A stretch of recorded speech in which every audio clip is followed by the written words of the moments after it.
Obvious ba yung ginawa ko, yung pagkakalatag? May tumbok no? Kumbaga may boom sa dulo. De, pero kasi yun naman po yung no? Miski tama yung ginagawa ng ilang mga opisyal ngayon, pero dapat hindi tayo nakakalimot. No? Ano ba yung naging actuations nila before? Tulad ng lagi ko po sinasabi sa inyo, tama man yung pinupursu ng mga kongresista ngayon, yan, dyan sa Kamara, yung pag-iimbestigan nila doon sa confidential fund ng Vice President, yung ginagawa ng Quadcom sa investigation doon po sa Pogo Syndicates, doon po sa drug war, na libo-libo po yung pinatay. Hindi lang napatay, talagang pinatay. Tama yon. Pero alam nyo po, secondary lang po yung yung sinasabi nila, hindi, gusto namin gawin yung tama Hindi naman tayo tanga, no? Na tipong nagising sila isang umaga, na-realize nila, gagawin na namin yung tama. Once and for all. Ang dami sa inyo na nahimik ng panahon ni Duterte. Ang dami sa inyo nagsipsipan sa kanya Ano yung nagbago? Di ba napakasimple ng sagot? Nagbago kasi yung ihip ng hangin. Yung presidente, kaaway nung dating presidente. Biyak yung Uniteam. Kayo, kaalyado kayo ni Speaker Ferdinand Martin Romualdez. Yun naman talaga yung dahilan Huwag niyo naman kami pagbobolahin. Pero, that being said, tama pa rin yung ginagawa niyo. Pero wag lang po kayo magpaka-ipokrito. No? Huwag tayo magplastikan dito. Ginagawa niyo yan dahil hindi lang dahil gusto niyo gawin yung tama. No? Pupusta ako pa, nag-iba yung ihip ng hangin ng politika after the midterm elections next year. Mag-iiba rin na naman yung mga ginagawa at sinasabi ng mga kongresista. So kung napapansin nyo, dito sa Facts First, we call out the hypocrisies of officials. Hindi lang, ngayon kasi, actually kung sinimulan ko itong podcast na ito nung several administration or a couple of administrations ago, ganun din talaga, no? Consistent tayo dun sa pagko-call out ng hypocrisies ng mga nasa gobyerno. So ngayon, for instance, kay Attorney Melvin Matibag, ako personally tingin ko, no, it's high time na talaga may nag-file ng disbarment case against Harry Roque. Kayo mismo, di ba? Siguro kung naaalala nyo, nung lumabas siyang Polvoron video na yan, that was July 22, 2024, itinaon nila doon sa SONA ni Pangulong Ferdinand Bongbong Marcos Jr. Alam niyo naman, no? Hindi ako big fan na nakaupong Pangulo. Okay? Paulit-ulit natin kino-call out yung mga issues against him. Pero, hindi naman natin susuportahan yung pagpapakalat ng fake news. 'Di ba? Kitang-kita naman at nagtanong-tanong din po tayo sa mga eksperto na yung video na yun, na ilang buwan na nilang tinis, sinasabi nila merong pulveron video. Paglabas, Diyos ko po, halatang gawa-gawa lang. Pinipilit nila na papaniwalaan yung mga tao na itong presidente humihit-hit ng cocaine. Kung talagang addict yung presidente, come up with a much better evidence, no? Hindi yung ganito na parang pinagloloko tayo. At isa po sa mga nagkalat ng video na yon ay si Harry Roque, na naturingang abogado. Pakikita niyo po yan sa kanyang social media pages, sa kanyang TikTok, sa kanyang Facebook. Nakita ko, naka-screenshot pa nga iba sa akin Hindi ba? So, doon pa lang naisip ko, hindi ba ground to para sa disbarment ng isang abogado? And supposedly, Harry Roque has the stature, di ba? UP law. Eksperto raw siya sa international law, di ba? For a time, sinasabi niya, siya lang daw yung Pilipinong abogado na accredited para makapag-practice dyan sa International Criminal Court. Napakayabang magsalita. Parang pag mga kausap niya, ibang tao, parang bobo, di ba? Parang siya lang nakakaalam sa batas kung magsalita siya. Kumbaga, ang daming mga behaviors nitong si Attorney Harry Roque na minsan mapapaisip ka, hindi pa ba madidisbar to? Isa pa ang punto, although hindi pa natin nakikita yung disbarment complaint nitong si Attorney Melvin Matibag, no? Pero hindi ko alam, baka kasama doon yung pagkakahuli sa isang puganting Chinese doon sa bahay ni Harry Roque sa Tuba, Benguet, diba? Ilang beses po natin napag-usapan yan dito sa Facts First, no?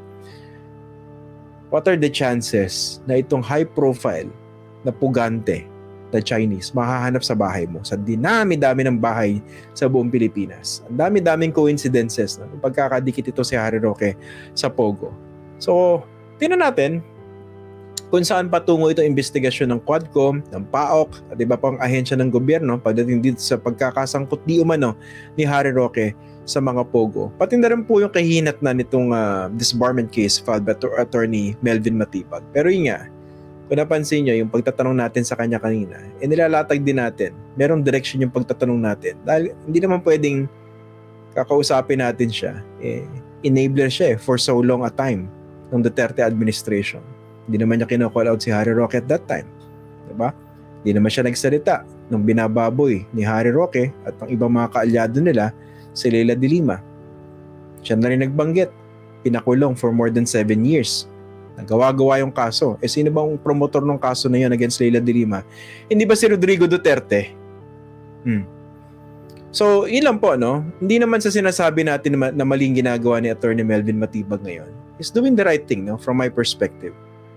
Para at least luminaw na nga yung ano ba yung patakaran ng Supreme Court pagdating dyan sa behavior sa social media ng mga abogado. Na dapat tumatalima doon sa strict code of conduct. Kasi mga abogado yan eh. Tama yun. Pero syempre hindi natin pwede maiwasan na itanong yung kanyang consistencies or the lack of yung consistency or the lack of it. Kasi nga nag-iba na kasi yung nag-iba na pong ihip ng hangin. So yun. Ayan. Pero syempre magalang pa rin naman po yung pagtatanong natin sa kanya, no. Syempre mga panauhin natin dito, hindi naman natin sila in-invite para bastusin, no. We just focus on the issues. We focus on the substance. So kung tama yung sinasabi, edi ilatag natin, purihin natin kung tama. Pero syempre, wag naman tayo maging naive, no? Doon sa nangyayari. Kasi, kunwari, siguro, lesson na rin doon sa mga nag-i-interview, doon sa mga journalism students na nanonood sa atin, no? Hindi pwedeng porke sinabi ng ganito, ng isang kausap natin, tatanggapin na lang natin yung as is, diba? Lagyan natin ng konting konteksto. Ayan. Okay? Hindi ko pa napapanood yung video ni Attorney Harry Roque na sumagot daw siya pagdating doon sa disbarment case. Silipin natin, no? Ano bang sinabi ni Attorney Harry Roque? And hindi ba siya matitrace sa kanyang patuloy na pagla-live stream, no? I think gumagamit yata siya ng VPN, no? Parang nakita ko kanina. Pero tingnan natin. Alam nyo, ang daming mga bastos, no? Yung panahon ng dating administrasyon na dapat mapanagot sa totoo lang. Ang dami-dami. Yun nga lang, I would caution you against treating those people under the current administration who are trying to hold people from the previous administration accountable, while in the process, sweeping under the rug their own issues. Paano ba natin tatagalugin yan? Yun na yun. Malinaw naman yung pagkakasabi ko. No? Kumbaga, wag naman magbida-bida yung mga nagbibida-bidahan ngayon ng mga lawmakers. Ginagawa nyo lang yan kasi iba na po yung ihip ng hangin. Ayan. Ang primary consideration doon sa actuations ninyo, hindi naman talaga dahil gusto nyo tulungan yung mga biktima ng drug war. Diba?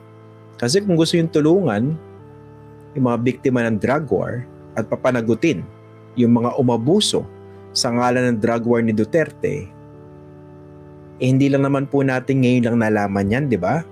Unang ilang buwan pa lang ng Duterte administration, ang dami na pong pinagpapatay.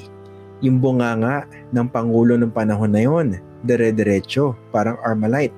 At pag sinabi niya, patayin yan, may lumulutang na bangkay. Yan ang ginawa ng marami sa mga congressmen natin ng panahon na yon. Pati mga senador, na nahimik, sumipsip, at nakinabang sa politika.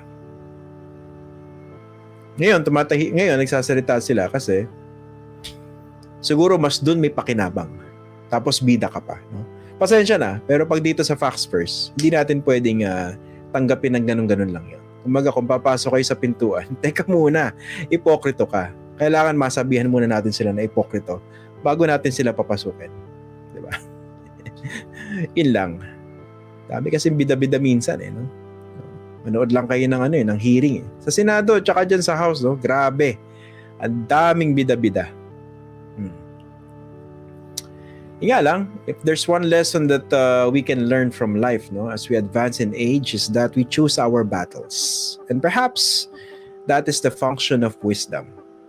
Diba? With age, supposedly comes wisdom.